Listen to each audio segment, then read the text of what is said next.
There is something powerful happening in our country right now, but what if I told you that this was all prophesied? And when I tell you how this prophecy relates to Charlie Kirk and everything happening right now, it is going to absolutely amaze you.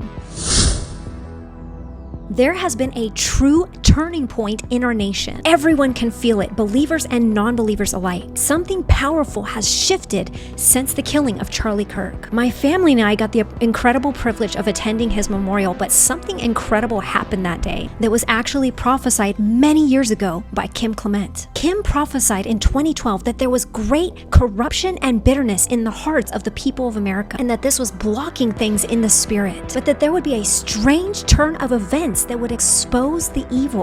Since the assassination of Charlie Kirk, many liberals and Democrats have seen the evils for their side for what it truly is, and they have crossed over to become Republicans, conservatives, and Christians. Kim Clement said this specifically in 2012. He said that there would be a turning point. Check this out. I sensed corruption after that, and then an exposure of this by a strange happening, a strange turn of events. Now this is what I saw. At this point, now remember we're speaking about a corruption that we don't know about yet, and the strange happening or strange turn of events that will literally be the turning point in American history. Now that's a big thing to say. I'm saying what I've heard, it's not happening. But please repent if your heart is bitter and you have hatred, because it's not going to help you living like that as warriors. But that's not even the craziest part. Another one of his prophecies, he said that God would raise up a strong and virtuous woman that he would crown just as he crowned Esther, and that this woman would pour out the oil of gladness and joy over our nation for the pain and the mourning that was taking place.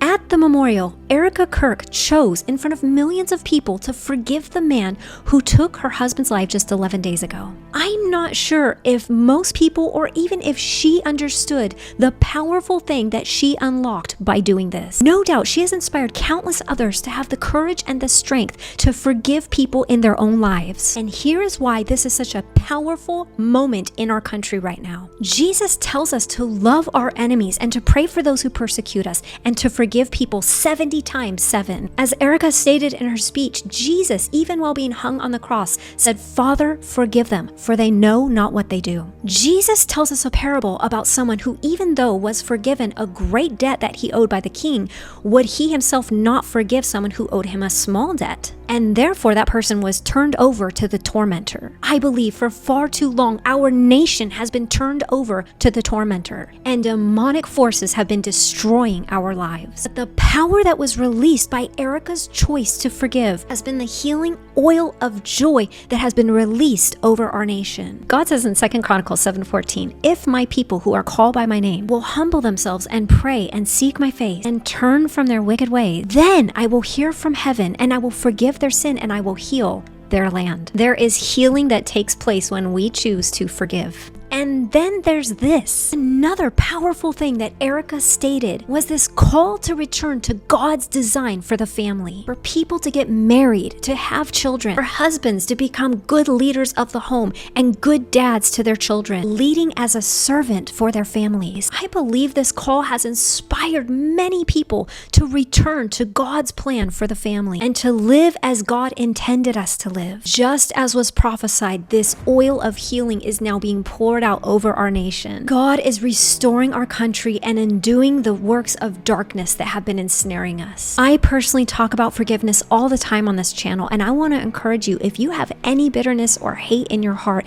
it is time to release forgiveness. If a woman who just lost her husband and father to her babies can forgive the man that claimed his life, who can you forgive today? Also, I pray that as a nation we begin to live in the fear of the Lord, living our life the way God intended us to. Get married, do the right thing, raise your children well and according to the ways of God. God will pour out great healing and blessings in our lives when we do this. Men, become the godly leader that your family needs you to be. Your wife, she is your helper. Lead her well, honor her, and respect her. Read the Bible and pray together as a family. Ask how you can better serve your family. All of us need to ask how we can better serve those around us. This is what it means to live as Christ. If you're new here, make sure you subscribe and check out my website for more information. God bless.